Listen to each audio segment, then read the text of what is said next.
Paltrocast. Mickey, how was your day going aside from talking to me and it being a Monday?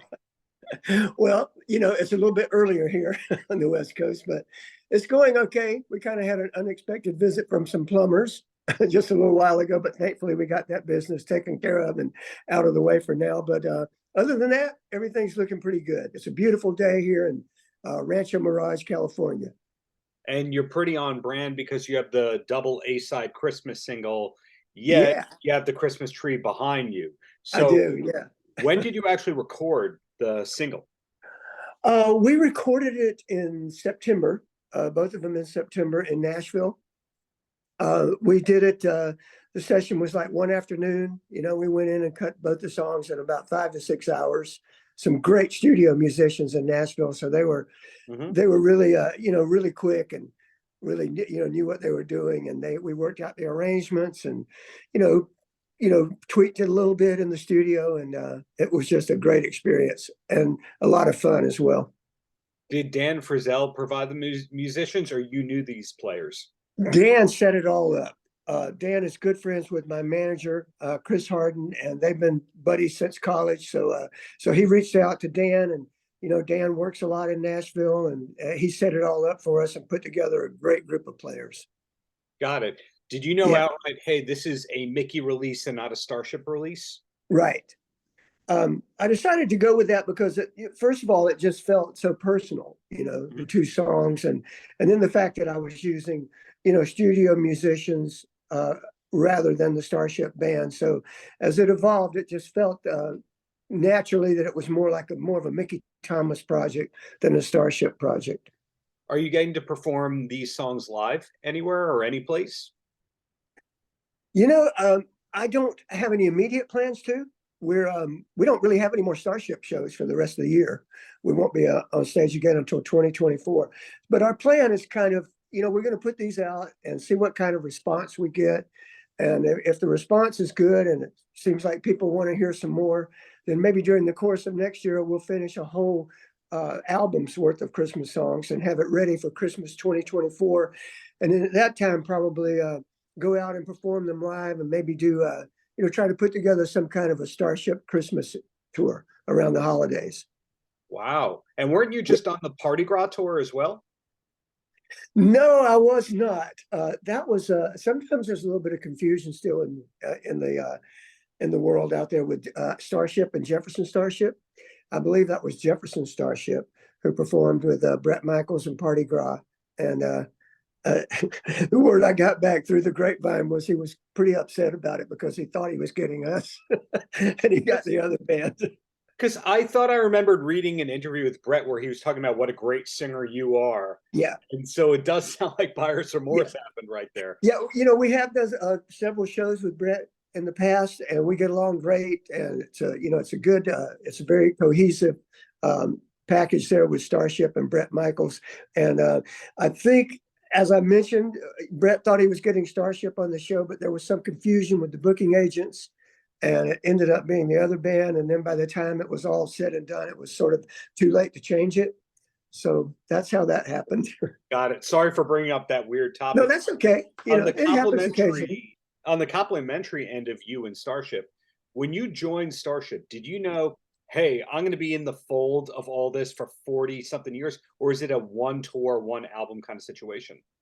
Yeah, my original plan, I think, when I joined Jefferson Starship in 1979, because I was a little bit reluctant to join the band because I had other things in the works. I just come out of the Elvin Bishop band, and I just signed a deal to do a solo album in Miami with the great producer Bill Simzik, and we were kind of putting that whole thing together when I got the call from Jefferson Starship. So, and I was at that point in time too. I was thinking, well, musically, how is this going to work? What I've been doing and what, stylistically, the way I sing and what my influences are and how is that going to fit in with the Jefferson Starship? Because, at that point in time, the Jefferson Starship was mostly known for having a string of sort of Marty Ballin ballads like Runaway and Count on Me and Miracles and which was all well and good, but it just didn't seem like something that was in my vein, but I did go and meet with the guys and we had a sort of a jam session in Paul Kantner's living room. and we started jamming on Jane. And I thought, oh, well, this is kind of different. I wasn't expecting this. And so that piqued my interest. And then initially I thought, okay, I'll give it a shot, but I'll do 2 albums in 3 years, and then I'll probably be moving on to something else. So that was 44 years ago. Yeah, I So mean, what is it John Lennon said? Life is what happens to you while you're making other plans, right?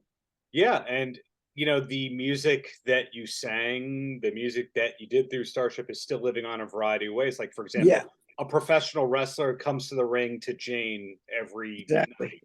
Yeah. Yeah, Uh, it keeps paying dividends. The movie Wet Hot American Summer, that's forever yeah, in the vernacular of everything.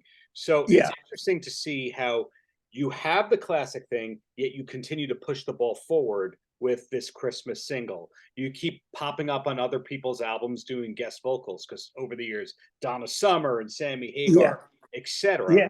So I get Yeah. the vibe that you're one of those people when they're not working, they're working. Yes, very much so. I just recently did a session with Collective Soul. Oh wow. Yeah, I've gotten to be really, really close to those guys. I'm a Georgia boy and they're Georgia boys, so we have that kind of common denominator, and we've gotten to be very close over the last year or so. And so I sang last January. They have a new album coming out next spring, and I did background vocals on 6 or 7 songs for that one. And then just last week, Ed Roland popped into town again in Palm Springs, and he said, "Hey, I want to do some Christmas songs too. So come on down to the studio and let's throw something together." And I said, "What are we going to do?" He said, "We'll make it up as we go along." So I Is just did that. I sang on a new Christmas release. That's I think it came out Thanksgiving, but it's not called Collective Soul. Ed is doing it as sort of a side project, and it's called The Reindeer. So there's that. I'm also next week. I'm doing a vocal for a new documentary that's being put together from my friend Bobby Kimball. hmm, Um, yeah, Toto. Wow. yeah. I've been friends with Bobby for over 40 years, and they're putting together a documentary about his life. And I got invited to sing a song for that, so I'll be doing that next week. So yeah, man, trying to stay busy. A Collective Soul, are they the funniest band that nobody knows is a funny band? They're hilarious. Ed's very funny, and they're also very good. They're a great band. You go to see them live, and it's like no frills, no gimmicks, no gadgets. Just a great rock and roll band. Just up on stage, just shredding and laying it down and playing and singing, and very old school. They play it like a '70s band, and they're just. I mean, it's not like they're under the radar or anything. I mean, they were one of the most played bands in the decade of the '90s. So, Yeah. so they had a lot of popularity, but I don't think maybe people realize how viable they still are and how great they are and how good they sound on stage. And I think they got a lot of dates coming up next year. They're doing a tour with Hootie and the Blowfish, Hootie and Collective Soul. So that'll And be a great Quinn package. McCain, I think, is the third on that bill as well. Yeah, I think so. Yeah, Great package tour. The yeah, fans win. Granted, they can't really play album cuts or deep cuts. They have to go with the hits. But again, the fans yeah, win with those kinds of packages. So yeah. 2024, do you already know what your plans are? Like, I'm not asking for exclusives. I'm just curious, do you book things really far in advance? We have some already booked. We have about 20 shows on the book for 2024. Mhm. So I'm looking to probably do about maybe 60 to 70 dates over the year, next year. And that's kind of the plan right now. So we'll be all over the place. We'll be busy. We'll be doing a lot of shows. We haven't really at this point put together any kind of like a package deal where we'd be on tour for 30 or 40 shows with other bands, but we're still working on a few things. So maybe something like that will come together. But if it doesn't, we'll just be on our own out there, just renegades, but weekend warriors. Yeah, weekend warriors was the term that I was going to use. And I Yeah, like to find out when bands kind of realized that the weekend warrior approach was the smart way to do things rather than booking 3 months at a time. Like, for example, yeah, when I interviewed Joey from the band Warrant, he said that they were struggling with the long tours and then they met Blue Oyster Cult at something and they kind of tipped them off to that. And I think that was yeah. late 90s that they realized that. When did you kind of realize, oh, the long tours don't make sense? Let's be weekend warriors. About the same time, probably around the late '90s. That's just kind of the way it works out for us.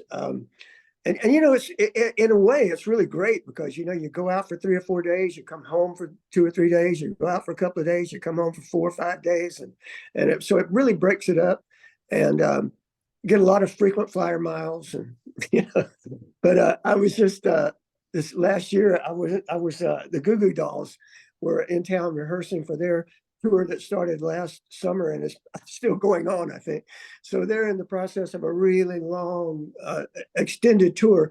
And I was talking to them and I said, we're just kind of like weekend warriors now. You know, we go out on the weekends, a lot of stuff. And they said, we're living for that day when we can do that and not do these really long, excruciating tours, you know.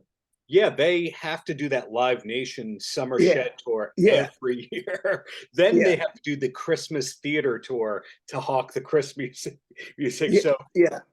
yeah, poor Robbie. But anyway, back to you here. 3 questions before I let you go. The first one is another session or album that you popped up on was Corey Feldman. How did that one happen? That song is kind of a trip, isn't it?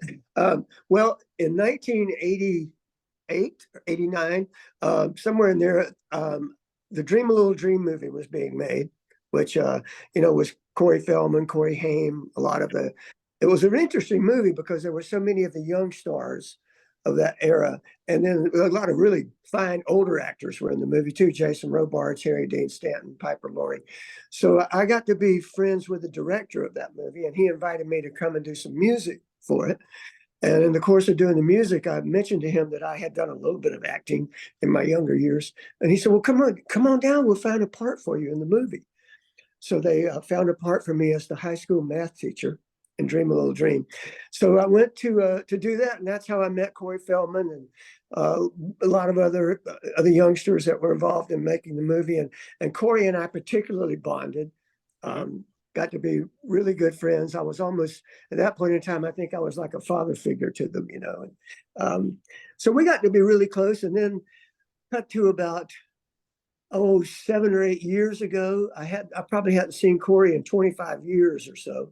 And I was performing at Epcot in Orlando, Florida. And all of a sudden, Corey, he pops up at the show. So he came backstage and we started talking and kind of reunited and, reliving old times. And he said, hey, the 30th anniversary of Dream a Little Dream is coming up. So why don't you and I recut the song Dream a Little Dream as a duet and do something funny with it? So I said, sure, man, that'd be great. So he had a studio in his home in LA, and I went over there to do that with him. And I kind of had no idea what we were going to do with it when I walked in. And it turned out to be, to my surprise, sort of I guess you would call it kind of an avant-garde punk version of Dream a Little Dream. It's really kind of a mess, but it's kind of a fun mess. It's up there to me with the what's the name of that actor who's in Crispin Glover? His take on Beats Are Made for Walking. Have you ever heard that cover? I haven't heard that, but I know he's a bit of a kooky guy. Yeah. Well, so question number 2 of 3. You are obviously a Rock and Roll Hall of Fame candidate. You deserve to be in there. You're not. Does that bother you in any way, or are you one of those people who makes peace with it and goes, the critics are the critics, I sing for the fans? Yeah, it doesn't bother me. I don't really think about it much. People mention it to me quite often, like we're talking right now. Like now. I think part of the deal, I think part of the deal is with Jefferson Starship, they're not really quite sure what version to put in the hall, because it changed so much over the years, different people and different musical styles. But I do think there's a place for it.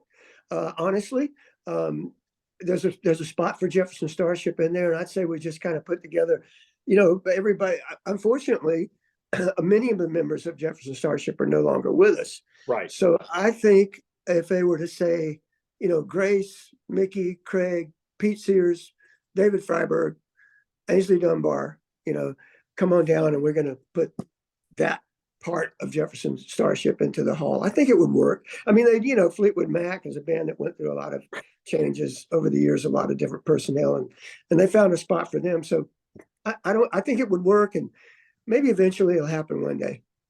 Fingers crossed. The Chili Peppers is another one of those bands where they didn't know who to induct.